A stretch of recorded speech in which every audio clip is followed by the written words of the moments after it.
di padang mahsyar nanti. Saya membaca beberapa buku bahwa kehidupan di padang mahsyar nanti itu ada yang mengatakan 30.000 tahun, ada yang mengatakan 50.000 tahun. Bagaimana nasib kita itu? Tadi sempat Ustadz kutip sedikit. Saya ingin mendapatkan penjelasan bagi orang-orang mukmin khususnya yang ada di dunia ini, apalagi di zaman yang penuh fitnah ini, yang amannya bagaimana untuk menghadapi nanti itu. Terima kasih. Assalamualaikum warahmatullahi wabarakatuh. Oke, suasana mahsyar. Pertama jawabannya wallahu taala a'lam bissawab, karena memang kita belum ke sana. Karena wallahu a'lam itu Allah yang tahu. Maka kita tanyakan kepada Allah, Allah turunkanlah kemudian paparan dalam ayat-ayat Al-Qur'an. Baik. Tentang suasana itu diturunkan satu surah. Surah ke-75. Surah Al-Qiyamah. Persiapannya diturunkan surah Al-Waqi'ah. Surah ke-56. Waktu terjadinya diturunkan surah ke-31 ayat 34. Tentang kiamatnya, peristiwanya, persiapannya. Waktunya tidak diketahui. Dirahasiakan supaya kita semangat untuk beramal dalam persiapannya. Makanya kalau Nabi ditanya kapan kiamat, Nabi balik tanya, persiapan kamu apa? Ya. Jawaban Nabi, jangan sibuk pikirkan kiamat, sibuk pikirkan amalan dirimu untuk ke situ. Karena kiamat pun dirahasiakan oleh Allah supaya kita semangat untuk beribadah menyambut itu. Dan gak akan ada umat Nabi Muhammad kemudian hidup saat kiamat, gak ada. Semua akan diwafatkan yang soleh-soleh. Gak akan mengalami itu. Gak akan mengalami. Semua wafat. Maka turun Quran surah ke-31 ayat 34. Innallaha indahu ilmus sa'ah. Sungguh hanya milik Allah pengetahuan tentang waktu tepatnya terjadi kiamat. Tuh, diksi Al-Quran itu indah sekali. Kiamat itu kan di Quran banyak. Malik yaumuddin kiamat. La uqsimu bil yaumil qiyamah yaumul qiyamah. Yaumul ba'ts, hari kebangkitan. Tapi ketika menunjuk waktu pakai sa'ah. Innallaha indahu ilmus sa'ah. Sa'ah itu kalau sekarang jam. Di jam itu ada menitnya? Ada detiknya? Ada. Bahkan sampai ke menit detiknya hanya Allah yang tahu. Di sini ada 5 hak prerogatif Allah. 5 yang tidak diketahui oleh siapapun, bahkan even itu malaikat. Makanya di hadis Muslim nomor hadis ke-8, malaikat bertanya pada Nabi, mata sa'ah, kapan terjadi kiamat? Kata Nabi, mal mas'ulu anha bi'a'lama minas sa'il. Yang ditanya tidak lebih tahu daripada yang bertanya. Anaknya yang dekat dengan Allah, yang tahu. Ya, ini ingin menegaskan bahkan saya pun malaikat yang paling dekat dengan Allah nggak tahu kapan terjadinya. Apalagi dukun yang kemudian tiba-tiba ada di bumi. Ya, ahli langit pun nggak tahu, masa ahli bumi kemudian tiba-tiba bisa menerawang. Ya, makanya kalau ada yang mengatakan kiamat akan terjadi tanggal sekian, bulan sekian, tahun sekian, udah abaikan aja. Ya, itu paling gampang, sudah jauhi. Saya di Garut dulu tahun 99, itu menjelang tanggal 9, bulan 9, tahun 99. Tersebar isu akan terjadi kiamat. Sebagian ada yang sepi tuh, sepi di pasar Garut tuh, Tarogong sepi apa. Saya bilang kenapa nggak pada beraktivitas, isu kiamat menyebar.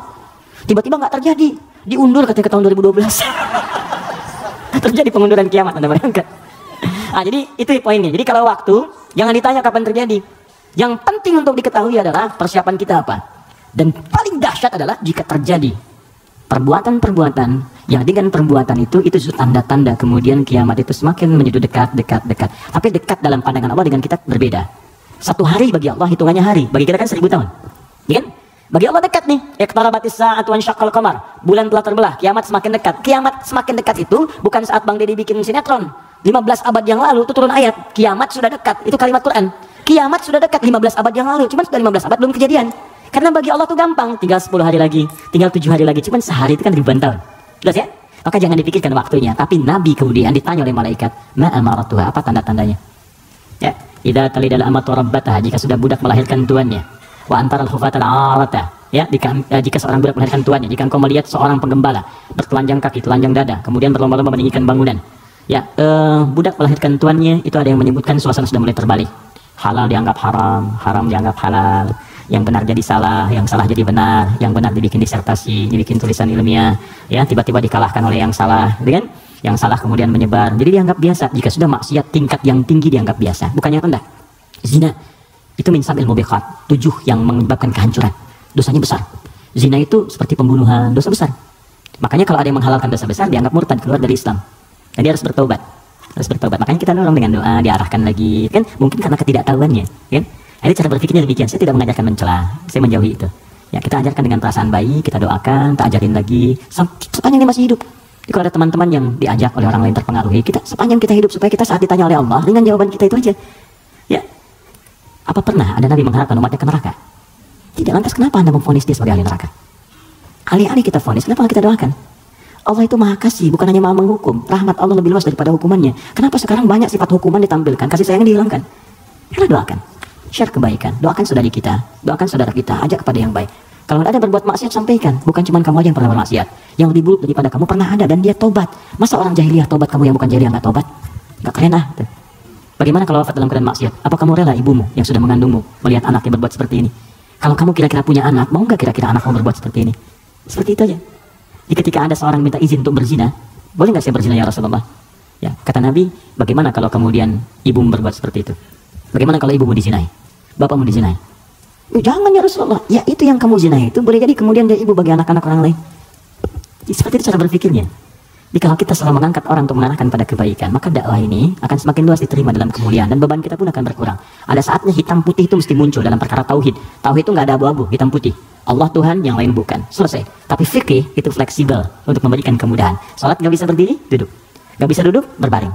Berbaring sulit, bergerak. Bergerak sulit, berkedip kan? Berkedip sulit, disalatkan. Semua ada turunannya. Ya, selesai sampai tuntas. Oke? Jadi waktu tidak ada yang tahu. Suasana disampaikan supaya kita merasakan dahsyatnya itu. Turun surah Al-Qiyamah. La uqsimu biyaumil qiyamah. Quran 175. Wa la uqsimu bin nafsil lawamah. Kata Allah, saya bersumpah kiamat pasti terjadi. Dan saya bersumpah pada saat itu banyak yang menyesal dan mencela dirinya. Lawamah itu pencela. Mencela, aduh kenapa saya nggak begini? Nyesal saya begini. Sama kayak Anda misalnya punya masalah dengan pasangan, Anda marah-marah sama istri. Setelah itu Anda menyesal, ya kenapa saya mesti marah sih? Kau jelaskan duduk dengan tenang juga bisa. Kenapa saya marah ya? Saya menyesal ya Allah. Tapi biasanya pertama setan akan menghambat kita untuk berbicara dulu. Ditahan. Jadi diam-diaman gitu. Itu begitu tuh caranya. Itu di Quran ada. Dan solusinya juga ada. Dan ada penyesalan setelah itu. Sama ke anak juga begitu. Anak berbuat salah terus kita marah ya. Kamu ini kemarin nggak ngerti mama ya. Tapi setelah itu ya Allah kok saya marah sih. Ya, kok saya marah sih gitu. Nah itu lawamah namanya. Mencela diri pada sesuatu yang tidak seharusnya terjadi. Hari kiamat lebih banyak lagi. Kenapa dulu saya nggak sholat? Kenapa dulu saya nggak beriman? Kenapa dulu saya begini? Itu kiamat. Dan itu sudah bukan ranah kita lagi. Kata Allah, kalian yang beriman wafat dulu supaya nggak melihat hiruk pikuk orang. Biarkan mereka sibuk menyesali dengan apa yang telah mereka kerjakan. Karena kamu dakwahi nggak mau beriman juga. Diberikan 5 kali sehari petunjuk dari bangun tidur sampai tidur lagi. Ini Allah nih, syahadatlah, ayo sholat, ayo beramal. Ini Allah nih, Allahu Akbar, Allahu Akbar. Bahasa Arabnya, asyhadu an la ilaha illallah. Kan 5 kali kan? Dari bangun tidur sampai tidur lagi. Sepanjang hidup loh, setiap hari. Kurang apa lagi? Kurang apa lagi? Dan lafaz ini kenapa disebut adzan? Apa artinya adzan? Panggilan. Apa artinya panggilan? Adzan. Saya memanggil kamu kemarin, saya mengadani kamu kemarin. Tidak. Adzan itu panggilan, tapi bukan sekedar panggilan. Adzan itu seakar juga dengan kata uzun, jamaknya adzan, artinya telinga. Kenapa lafaz ini disebut dengan adzan? Karena Allah menjamin lafaz ini satu-satunya lafaz di muka bumi yang terus akan didengar oleh orang yang masih punya pendengaran di telinganya. 24 jam tidak berhenti. Makanya waktu adzan itu bisa berbeda di setiap tempat. Coba lihat, di sini adzan, nanti setelah saya Bintaro adzan, Tanah Kusir adzan, kan? Jakarta adzan, ke Bekasi adzan, sebelumnya ke Bandung, terus 24 jam. Itu Mesir selesai adzan, Libya adzan, Libya selesai Tunis adzan, Maroko adzan. Demikian terus 24 jam diperdengarkan supaya kita nggak punya alasan lagi di hadapan Allah Subhanahu wa taala. Makanya orang-orang yang nggak mau beriman sampai dengan kiamat dalam persepsi kita umat Islam, nanti yang beriman diwafatkan dulu supaya kamu nggak capek lagi melihat hiruk pikuk mereka. Kamu istirahat aja nanti sampai saat hisab selesai. Jadi begitu kiamat terjadi, kacau semuanya.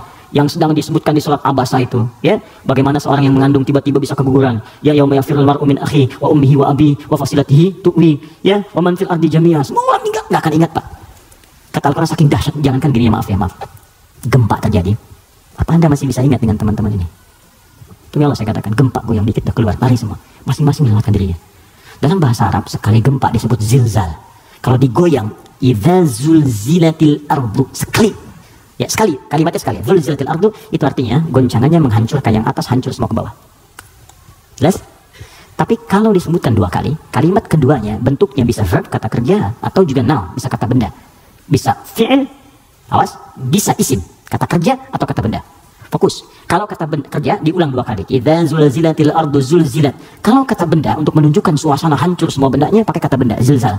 Idza zulzilatil ardu zilzalaha. Kalau disebutkan 2 kali itu bukan yang atas hancur ke bawah, tapi yang di bawah naik semua ke atas. Push. Kata Allah, kalau semua orang sudah nggak peduli dan menganggap biasa gempa-gempa dengan skala-skala tinggi yang menghancurkan yang atas hancur ke bawah, sudah nggak peduli dianggap biasa.